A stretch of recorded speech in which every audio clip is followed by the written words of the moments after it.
Welcome. This is footage of driving from Brisbane's outer northern suburbs to the city. If you're looking for an action-packed dash cam video, then this isn't for you. However, if you are unfamiliar with the north side or are a learner driver and you want to become more familiar with the different routes, then this video might be of interest. Coming up on the left, we will see a speed camera, courtesy of QPS. This is an uneventful drive of about 30 minutes from the northern suburbs to Brisbane City.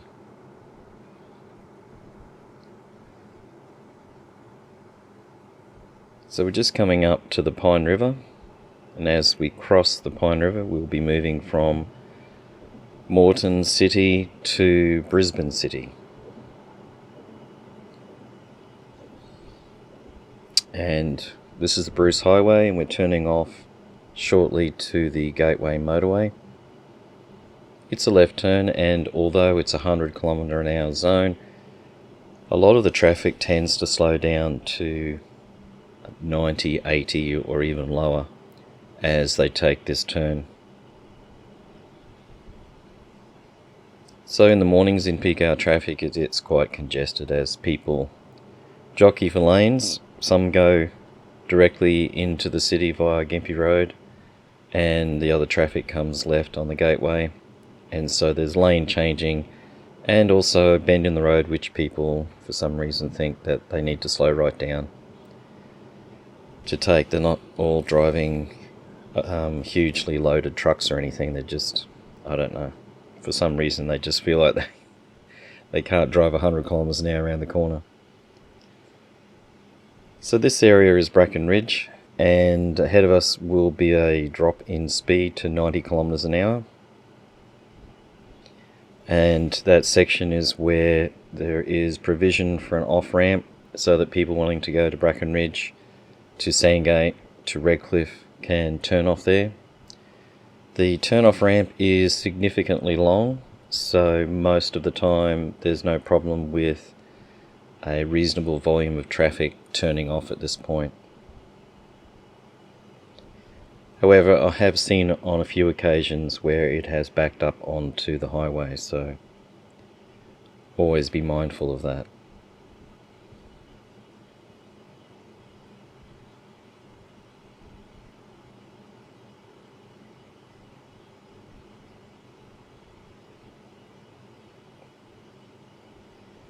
This whole section of road is going to be redeveloped in the next few years.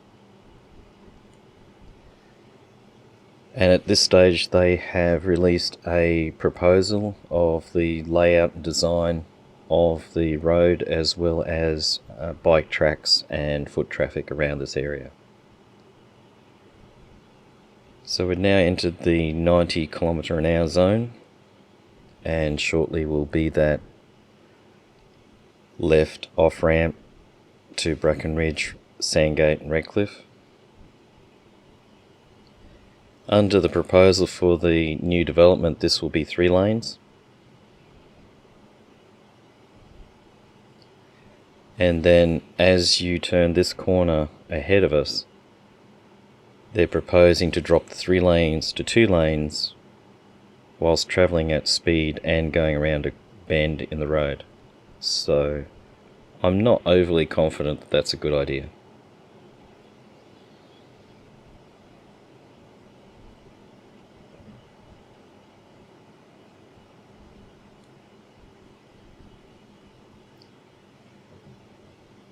So now that we have completed the turn and we're going down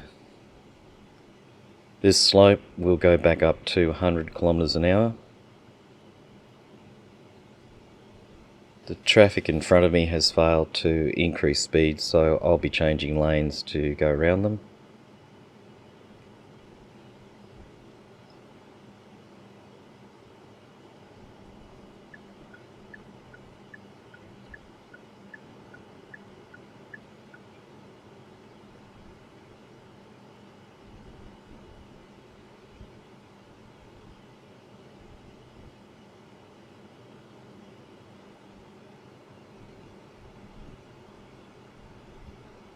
You can see on the right hand side there is quite a lot of traffic heading out of Brisbane. This is 4 o'clock in the afternoon on a workday.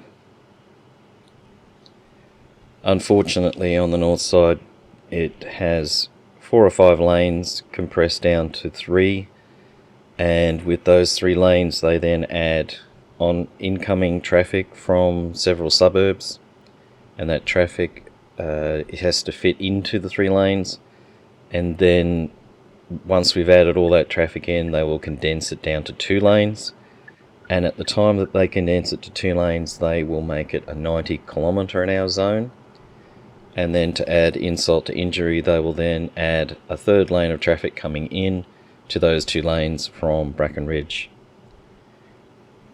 And that is why this traffic backs up early in the afternoon as people try and exit from the city. And it's also the reason why this new development that they are proposing should alleviate this traffic. But looking at the proposal, there doesn't seem to be much logic, I don't think, in still compressing those lanes as they're coming out of Brisbane.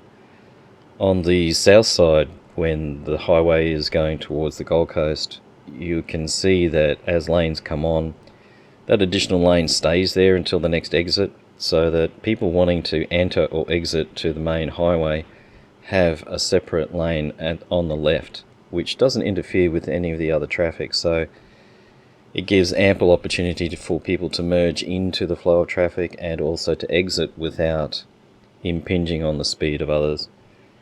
And I think that works really well on the south side with their enormous volumes. But on the north side, for some reason, they still want to try and compress the roads until they get onto the Bruce Highway.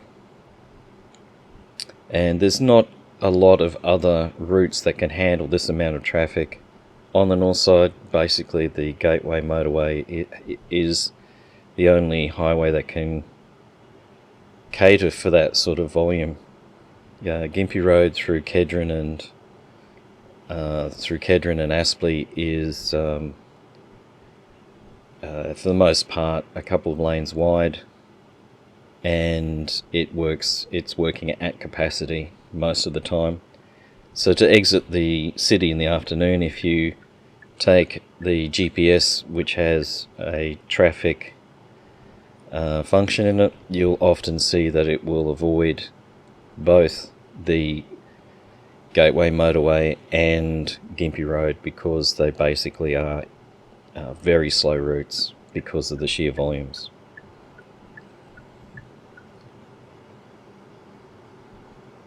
So on the left we have the Boondall Wetlands, which is like a nature reserve, and then beyond that is Moreton Bay.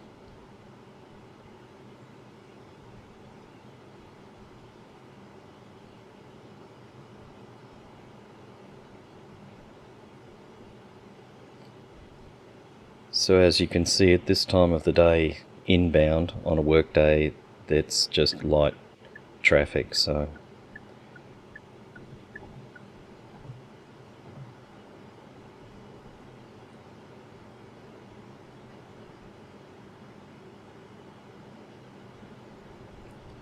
the turn I have, the off-ramp I need to take in about 3 or 4 kilometres is to Southern Cross Way. And I'll be avoiding the tunnels and toll roads today, so I will go on to the Southern Cross Way and continue on all the way to Kingsford Smith Drive, and then follow Kingsford Smith Drive to the ICB.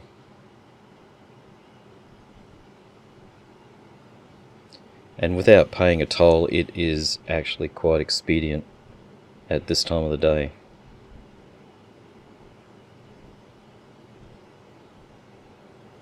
So once I pass these couple of trucks, I will move across and prepare to take that exit.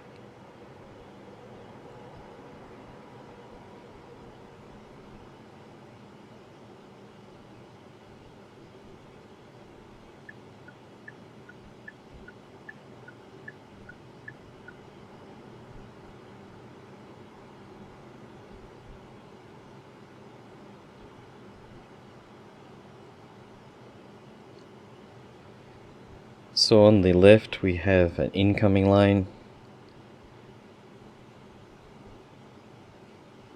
and they have a very long lane, which means they can get up to speed, which is great. However, the lane finishes, and then less than a kilometre later a lane takes off, like ramps off this road. So for the sake of less than a kilometre, they could have kept that lane going, which would have matched the strategy they use on the south side, so that that incoming traffic wouldn't impinge on these three lanes in any way, and also gives people a lane just for the purpose of exiting. And given that you've got this exit and then the next exit after it is for the airport, I thought it would have been smarter to keep a lane going on that left side just for input and output. So I'm taking the Southern Crossway turn off here. It's not necessary to be in the left lane, you can turn left from this lane. And as you climb this ramp, it will drop to 80 kilometers an hour.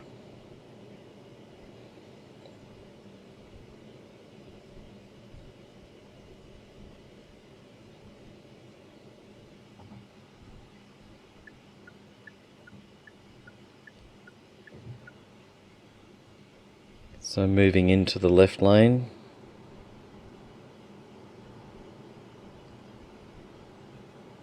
This is still on Southern Crossway, and the next turn will be to take the Cloverleaf down onto Kingsford Smith Drive. It's currently 90 kilometers an hour, but it'll drop to 80 kilometers an hour here. And if you're following a GPS instruction, the instruction to move into this left turn lane won't happen here.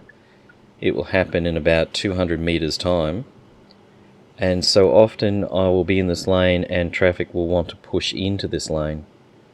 So just keep in mind that it's clearly someone who doesn't understand the route and is following a GPS instruction to get into this lane. It's unfortunate that the instruction is too late to catch the beginning of this turn off lane. It happens about halfway down the lane.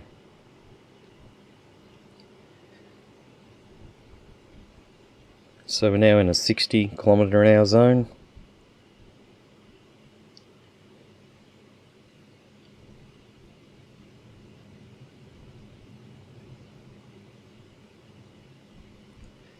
And ahead there will be two lanes turning on to Kingsford Smith Drive, so it doesn't really matter too much which lane you enter.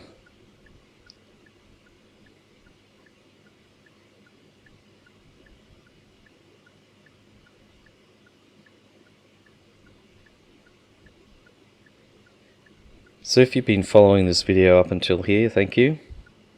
I appreciate it. And as your reward, I will show you a bit of creative driving, which occurred in this congestion. So the next set of lights that we're coming up to is a bit of a trap. It's a wide intersection, and you must be careful that there's sufficient space on the other side of the intersection to cross before you get a red light. So no queuing through the intersection.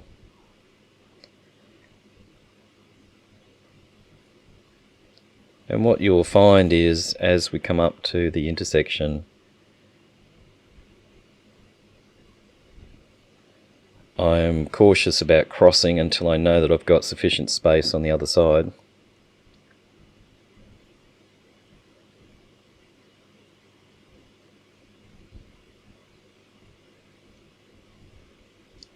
But watch what happens before I cross the intersection.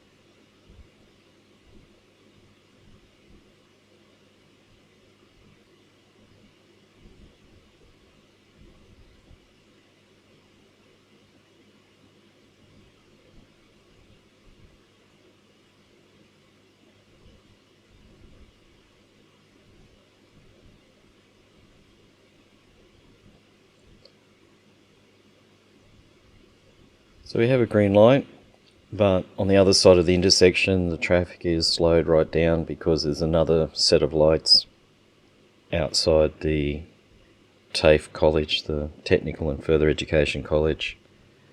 So you've got two lights reasonably close to each other, so I can see it stop-start traffic, so I'm very careful. And this blue car decides to completely cut across and go up the on-ramp back onto the Southern Cross Way. A little bit of creative driving. I don't know how they ended up in the middle lane and wanted to turn right, but anyway.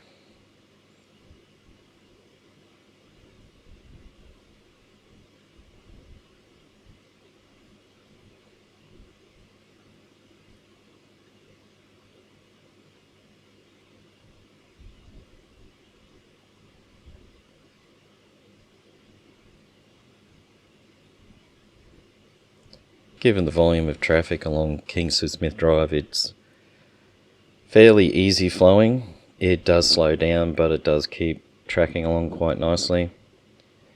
Coming up to the next intersection, you just have to be mindful that if fuel is cheap, if petrol is cheap, then you could get a fair amount of traffic pulling into the service station on the left-hand side just after the set of lights. So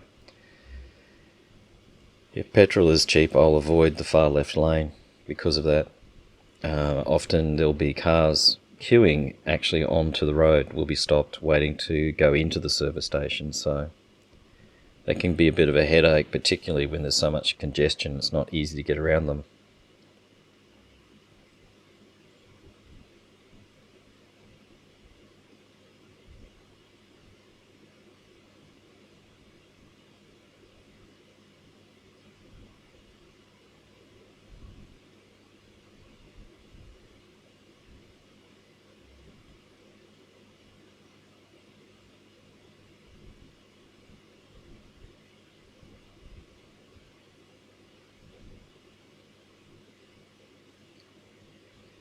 You can follow either of the middle lane or the far right lane to go directly on to the ICB. My suggestion is to stick with the right lane if you can, because you will find that as we get towards the end of Kingsford Smith Drive, that it flows a little bit more freely than the middle lane.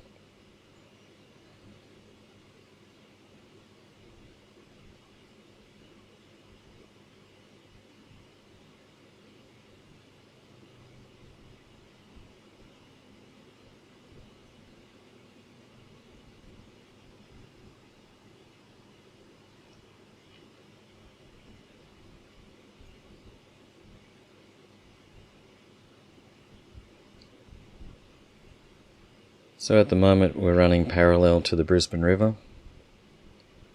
and as we get past these complexes at Hamilton we'll be directly beside the river, and so you get a reasonably good view of the river and the city in the background.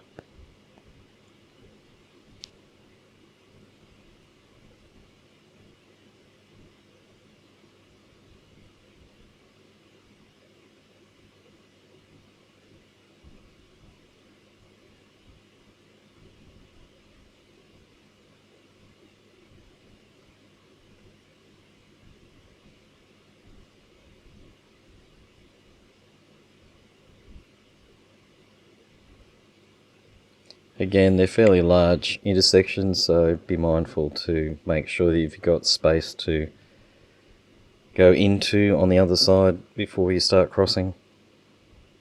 It would be a bit of a headache if you got caught.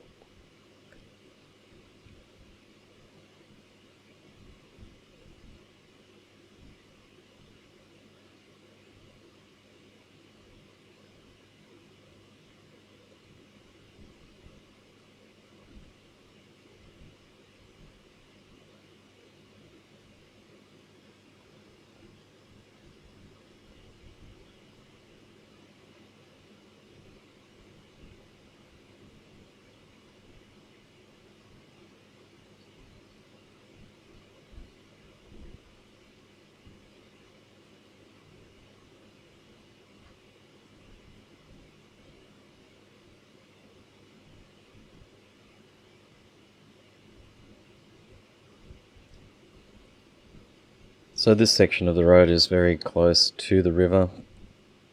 You can see that out to the left. It's got a walkway beside the river, which is enjoyed by a lot of the people who can walk from the city all the way out to Hamilton.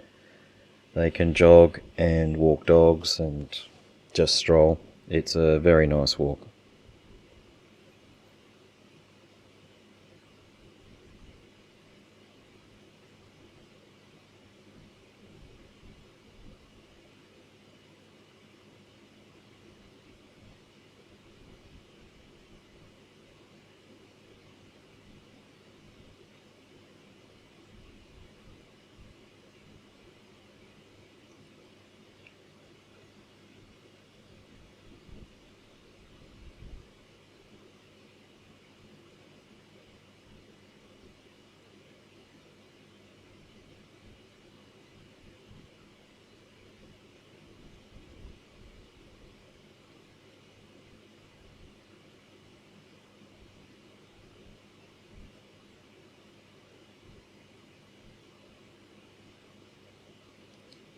So as we come up to the next set of lights, there is some compression.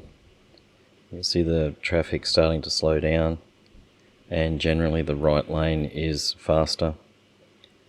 So we're passing a few cars.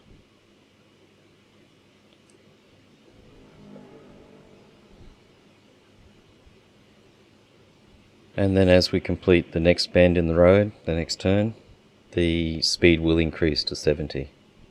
So it's 60 at the moment. And you come around the corner and you're greeted with a 70 sign.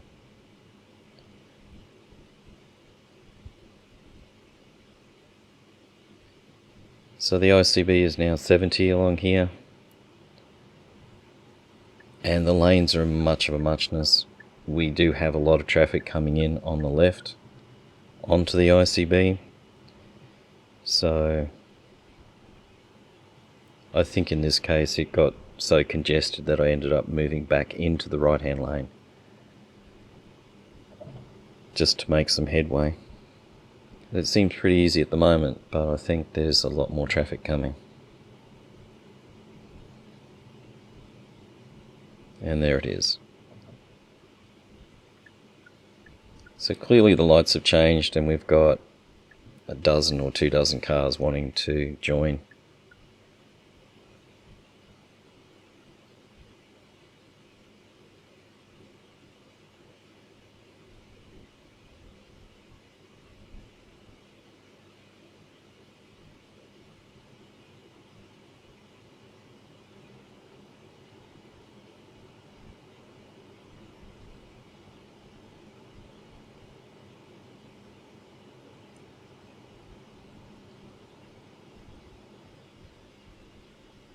Now that a few cars have exit, I'll move back into that left lane.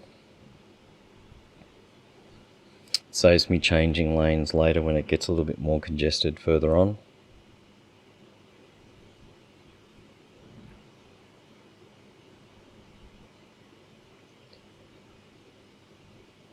This is still the inner city bypass. And as we go down this small tunnel, this section, myself included, there is a lot of lane changing going on. But if you're driving this section of road, you don't have to sweat on changing lanes at this point. There's probably 3 kilometers before there's any commitment to a lane. So you've got plenty of time to mark your space that you want to go into and make that change. But most people like to get in early, get their lane sorted. So as we exit the tunnel, we're back up to a 70km/h zone.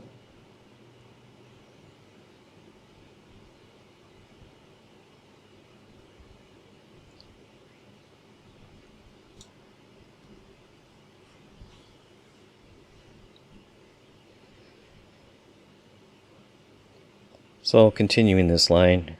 I'll be able to take the turn off and on to Countess Street, and that will then take me across Roma Street and on to the William Jolly Bridge. So it's really only until this point that you need to make sure which lane you're in.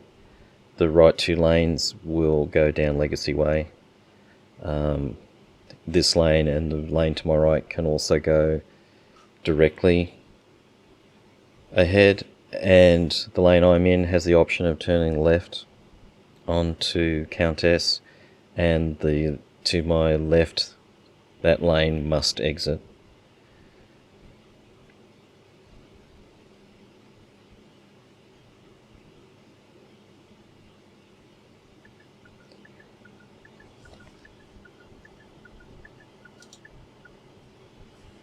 So I've taken the exit, and we're coming up to where Kelvin Grove Road is turning into Countess. And this is also where the most amount of traffic occurs on this particular route at this time of day.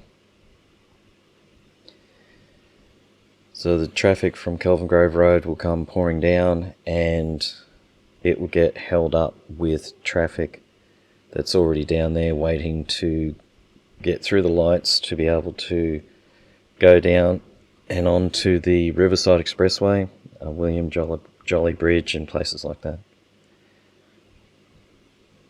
And of course Roma Street itself, left and right.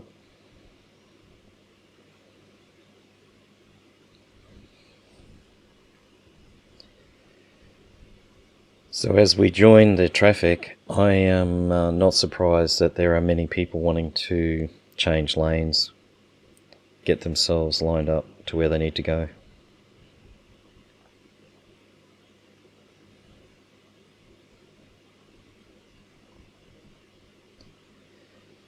And it's a double width intersection.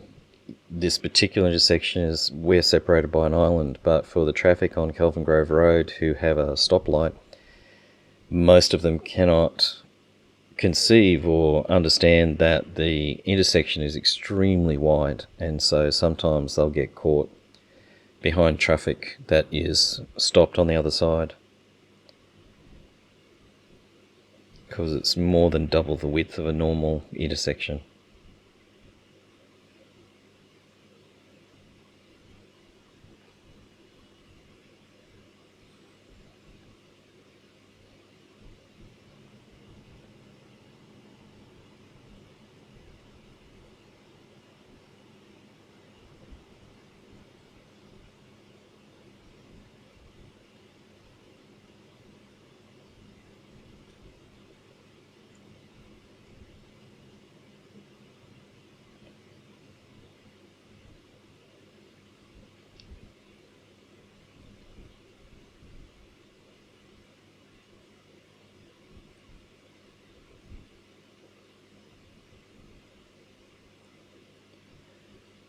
Of all the lanes, this one tends to be the slowest.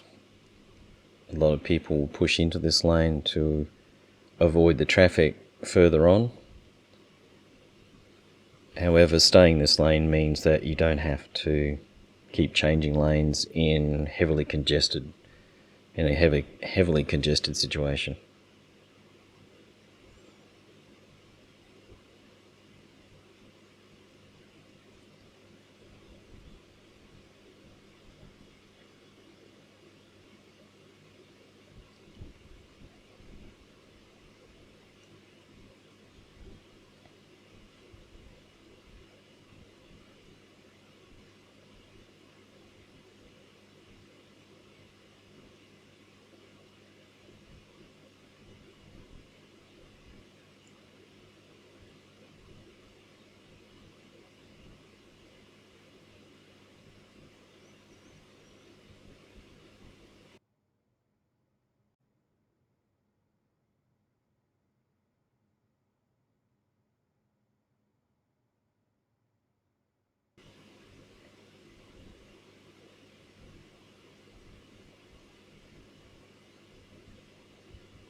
And when the light changes, the traffic on our right will want to merge and move into our lanes, and so you don't want to be caught blocking their access to these routes, to these lanes.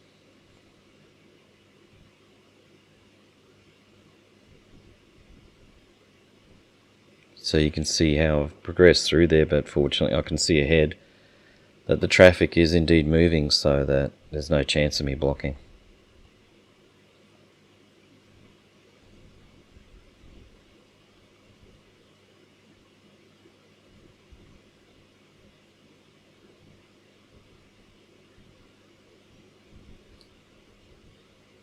Now that we've arrived at this point, this lane tends to then travel faster than the middle lane.